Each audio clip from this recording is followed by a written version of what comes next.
الحمدلله که مسلمان هستیم.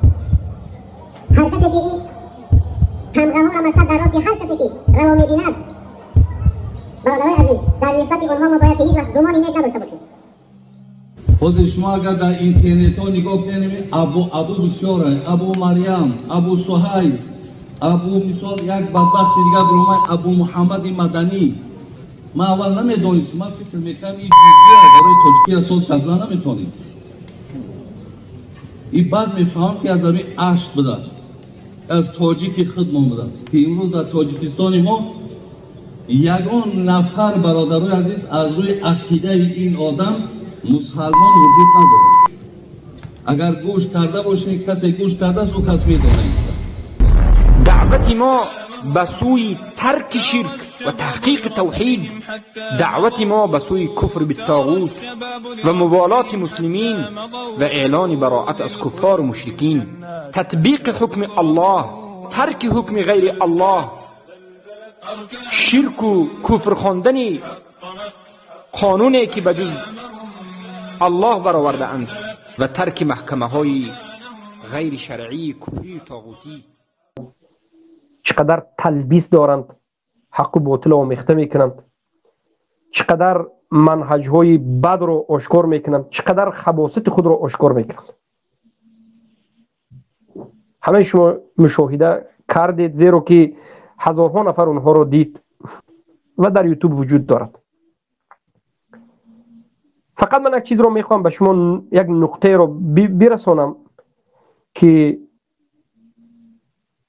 صوفی ها اهل سنت و الجماعت را خوارج میگویند و ما یک چند سال است میگیم که خوارج حقیقی انمین صوفی ها هست، برای آنکه صوفی ها اهل سنت را کافر یا مجسمه و غیره میگوید. مجسمه میگوید کافر میگوید و سلفی میگوید کافر میگوید و بعد از این باید کشته شود میگوید، باید سلفی ها رو بکشید میگوید.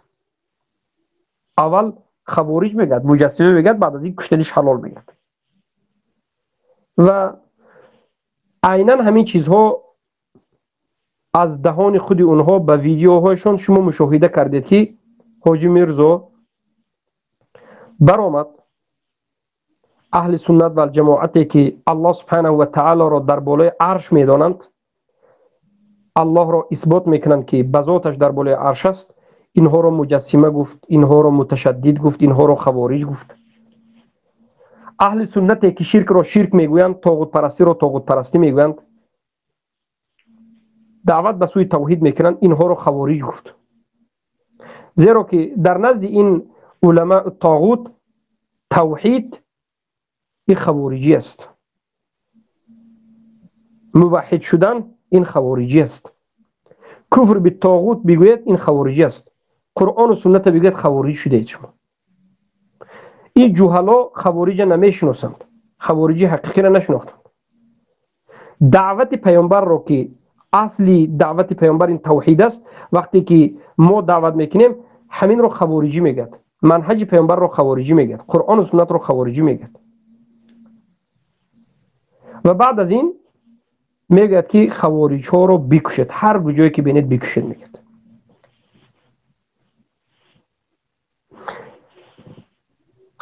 اما خودی حاجی میرزا خوارج است. به خاطر چی؟ به خاطر اینکه ما را اهل سنت را کافر و مرتد میگوید. در ویدیوی آخرش دیدیم که میگد که شما کافر و مرتد هستید. بختری را هم دیدید میگد که خود شما کافر و مرتد هستید میگد. اعوذ بالله. شیعه ها را برادر میگن، ایشون هایش از نوریدین شروع کرده تا حاجی میرزاش، بختریش و غیره. اهل سنت میگن که اینها اهل سنت، یعنی طالب علم های اهل سنتی که دعوت به سوی یکتا پرستی میکنن، توحید اسما و صفات رو زنده میکنن، اینها رو میگن که شما مرتد و کافر هستید.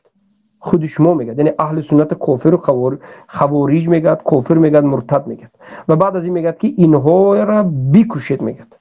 یعنی حاجی میرزا به حکومت تاجیکستان فتوا داده ایستاده است، به همون میلیسه های ظالم، به همون امنیتی های آدمکش، به همون خوبسا این انمین بنام علما، بنام فتوا دهنده و مفتی ها فتوا داده ایستاده است که انا همین سلفی ها را در تاجیکستان قاپیدید، اینها را بکشید، اجر میگیرید. مگر حاجی میرزا خوارج حقیقی نیست که اهل سنت رو کافر و مرتد میگه و بعد از این میگوید که اینها را بکشید اجر میگیرید؟ در کجا یابد بکشید میگه؟ مسجد به مسجد در روسیه حاجی میرزا گشته است، دور زده میگه که اینها طالب علمای اهل سنت میگه اینها خوارجن، اینها را در کجا یافتید نابود کنید میگه. این به مصلحه کیست؟ این به فایده کیست؟ این علماء تاجیکستان، این طاغوت پرستا به کی خدمت دارن میکنن؟ به دین اسلام، به قرآن و سنت، برای ظاهر شدن توحید دارن خدمت میکنن یا که به طاغوت؟ رب اینها کی است؟ الله است یا که امام علی است؟ دین اینها دین اسلام است یا که ساخته پیشواش است؟ کتاب اینها قرآن است یا که کنستیتوسی است؟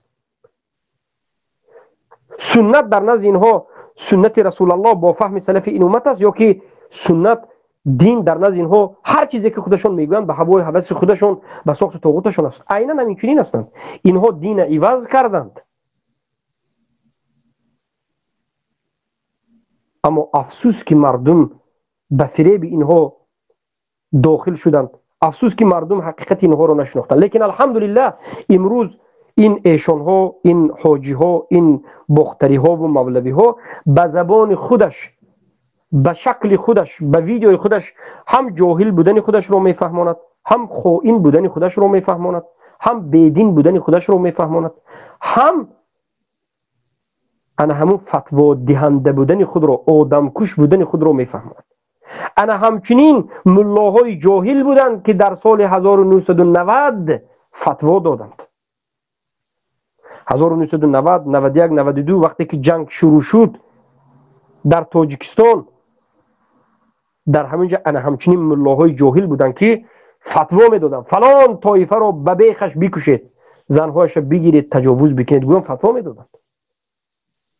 این خوبسا، این بنام ملاها میگویند که این طالب علمای اهل سنت انا منها خون حلال میگوید، مال ما را حلال میگید. میگن ای برادرها، یک چند سال است ما شما را دعوت به سوی توحید میکنیم، آیا یگان مراتبه دیدید که ما درباره خون کسی صحبت کرده باشیم؟ آیا دیدید که ما گفته باشیم که فلان جماعت یا فلان انسان خونش حلال است، بروید این کنید اون کنید؟ یگان مراتبه دیدید که آدم کشی را ما به شما دعوت کرده باشیم؟ والله ندیدید. یگان مراتبه دیدید که درباره فتنه و فساد صحبت کرده باشیم؟ ندیدید. اما اونها، این علمای طاغوت ما را تهمت میکنند که به سوی آدم کشی این اون گفتن. ما حالا که اصلا به سوی این چیز دعوت نکردیم، ما به سوی یکتاپرستی دعوت کردیم. خود اینها خونخوارند. خود این علما به نام علمای سو، علمای طاغوتی، اینها خونخوارند، اینها خائنند. ما طالب علمای اهل سنت رو میگویند که اینها مجسمه هست. برای چی؟ برای که ما الله در بالای عرش میگیم. میگن که اینها خوارج است. برای چی؟ برای که ما مشرک میگیم. کسی که شرک اکبر کرد مشرک است میگیم. کسی که زنا کرد زناکار است، کسی که دزدی کرد دزد است، کسی که خائنی کرد خائن است، کسی که دروغ گفت دروغگو است، کسی که شرک کرد مشرک است، کسی که کفر اکبر کرد کافر است. مسلمان هم کافر نمیگیم. کسی که مسلمان کافر میگه این گمراه است، این غلو کرده است، این خوارج است.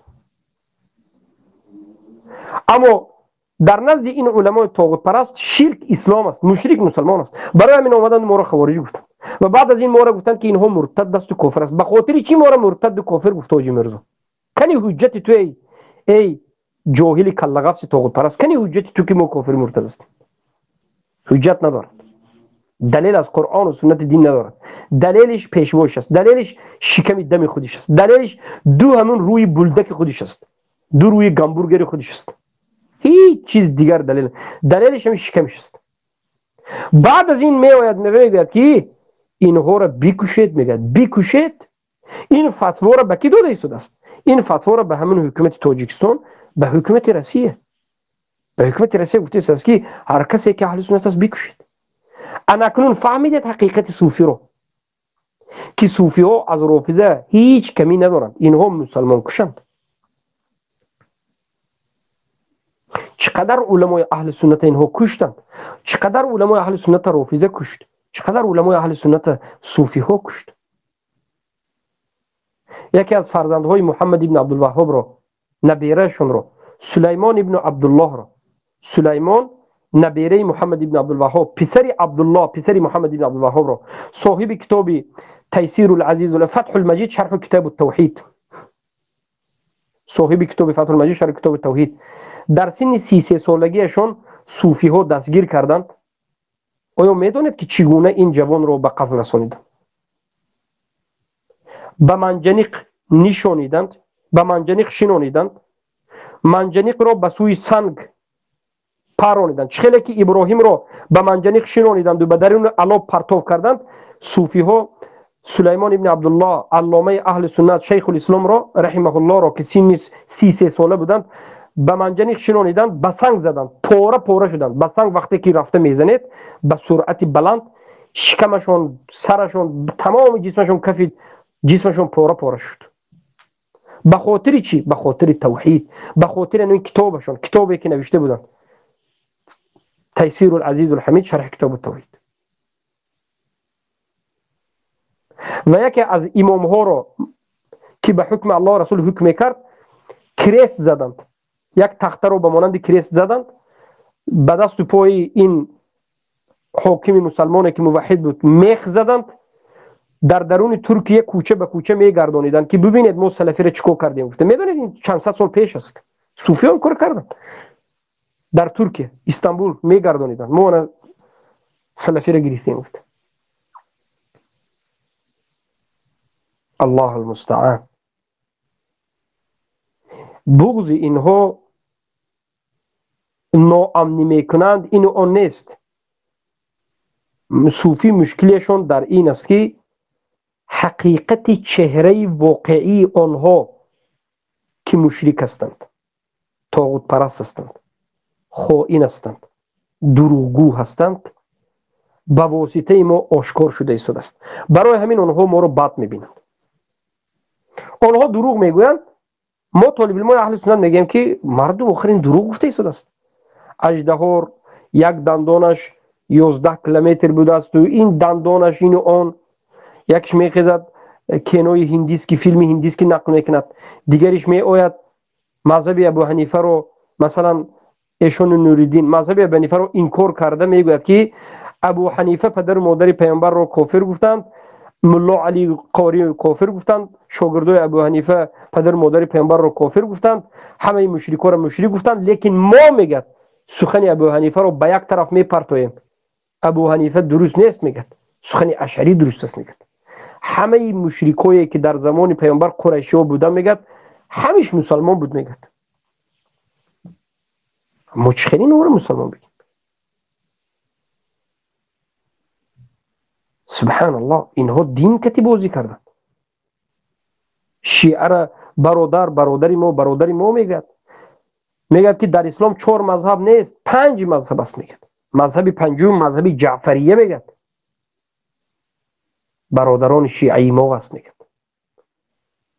همون کسانی که مادرمان عایشه رضی الله عنها صدیقه بنت صدیق رو طعنه به ناپاکی میزنند اگر به تو برادر باشد، همون شخصانی که رافضه ها صحابگان را مرتد و کافر میگویند و به قبرشون توف میکنند و میگویند که پیش از روز قیامت ما اونها رو از قبرشون میگیریم و دره میزنیم و میسوزانیم جسمشون رو و صحابگان رو جهنمی میگوید اگر برادری تو ایشان باشد، همون رافضه ها و همون کسانی که قرآن رو تحریف شده میگویند و قرآن رو این قرآن ما نیست میگن برادری تو باشد، پس تو برادری ما نیستی، تو مسلمان نیستی، تو کافر هستی، تو مشرک هستی، برادری تو اونها هست.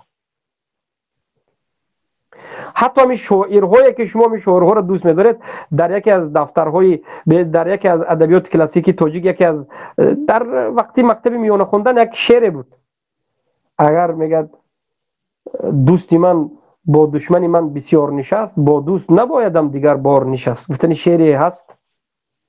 اگر میگه دوستی من با دشمنی من بسیار نشیند، از این میبرد که میگه این دوستی ما نیست، میگه این دوست تمام دشمن شد. میگه اگر تو دشمن الله و رسول الله را، دشمن صحابگان را دوست خودت بگویی، پس تو دوستی الله نیستی، تو دوستی رسول الله نیستی، تو دوستی دین نیستی. برای همین ما به اونها میگیم که اینها خیانتکارند. اونها شما را به گمراهی دعوت میکنند و گمراه کردند و انمینها سبب میشوند با این فتواهای خونیشون، با این فتواهای آدمکشیشون در بین مردم تاجیک باز خونریزی را، باز مسلمان کشی را زیاد کنند. مگر ترمه های تاجیکستان مگر پر نیست؟ همه ترمه ها مگر پر نیست؟ در درون ترمه ها مگر انسان ها 10 نفر با یک خوردن خلیب، با یک خوردن یک بردنان زهرآلود شده 100 نفر مردن، 50 نفر مردن، گفته کشتن نفر تفته سودن سلفی رو گفته. چقدر مسلمان های عادی که هیچ کاری نکردند به سبب یک ویدیو یا یک بلاگر یا یک چیز دیگر رو محکم میکند، میکشد. از این میبراید ببینید به فتوای همین علما است و خیر. ای تاجیکا به فتوای هم پیشوای شما است که این کار شده ایستاده است. جنابش میخیزد میگد که همه عملهای من موافق قرآن است میگد. اینها میگن که بله همه کار شما، گفت شما، زندگی شما 100% موافق قرآن و سنت است. آدمکشی شما بکشید. جناب عالی میگد بکشید، اجر میگیرید. همین است مگر علما. عالمی که میگد فرزندان خود را برای تعلیم گرفتن به خارجه، خواه مصر باشد، سعودی باشد، دیگر جاها باشد، نفرستید میگد. شرط نیست میگد آموختن. بمانید. یعنی چی؟ بمانید مردی کار شود، گردد در روسیه، خور و زال و غلام. برای چی؟ برای که در تاجیکستان آیا آموختن شرایط هست؟ نیست، وجود ندارد. از این میبرد که این حاجی میرزای جاهل مردم رو به غلامی دعوت میکرد. ترسی این ملاها به خاطر چی؟ به خاطر چی اینها میگن که نفرستید فرزندان خود را؟ به خاطر آن است که چقدر مردم از علم شریعت با خبر شوند، چقدر جوانها از علم شریعت با خبر شوند، همان قدر این جهلا، همان قدر این علماء سو حقیقتشان آشکار می شود. جاهل بودنشان، دروغگو بودنشان، خائن بودنشان آشکار می شود. به خاطر همین به خاطر همین میخواد پیش راه رو بگیرد. اینها کسانی هستند که پیش راه دین الله را میخوان بگیرند. یسدون، اینها کفر امتناع دارند. الله سبحانه و تعالی اینها را منافق آشکار در قرآن منافق گفته است. حالا آیت به یادم نماده است الذین یسدون، یعنی کسایی که میگیرند پیش دین را، پیشروی دین را. اعوذ بالله. انمین است خوری اینها، زاری اینها، انمین است گمراهی اینها. ما به الله پناه میبریم و از الله ثابت قدمی به حسن خاتمه را میطلبیم و شما را دعوت میکنیم که به حق، به قرآن و سنت، به فهم سلف صالح چنگ بزنید. الله استون میکنم. بله بفرمایید. سوره محمد عبد شیخ والذین کفروا یصدون عن سبیل الله اضل اعمالهم. احسنت. بله جزاك الله خیر. والذین کفروا یصدون عن سبیل الله و اضل اعمالهم.